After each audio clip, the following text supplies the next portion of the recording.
I'm Andy Reid, the Labour Cooperative Member of Parliament for Loughborough. During the month of October, I'm taking part in a simplification project which is being run by the Evangelical Alliance. Now, Simplify is an attempt to try and live on £5 a day for the entire month, and it's an effort really for me to try and see how difficult it is to live on such a little amount of money. Too often in the past, what I've really done is just picked off the shelf what I want. Now, having to compare prices and make those decisions about what sort of thing I buy is more and more important. I look at the price as well, of course, the ethical dimension of the particular product, which is something in the past that I've always done first. So what have you got on offer? Well, we've got shin of beef, and it's usually $4.90, but the braising is the same price for the lamb. Walking is a key element really of simplifying your life.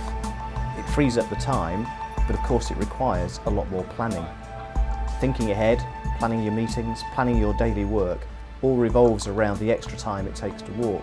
What's really fascinating about this whole process is there are certain things you take for granted that you have to give up.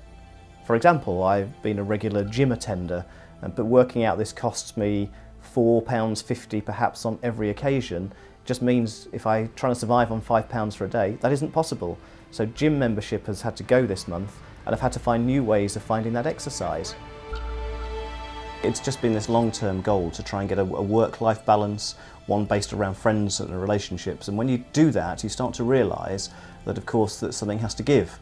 If you're not going to want to totally go for this consumer society in which we sort of strive to fulfil our lives with more and more stuff, by simplifying, there's a consequence all the way through. So if you want more time with family, it might mean you have slightly less in terms of ambitions of what you own.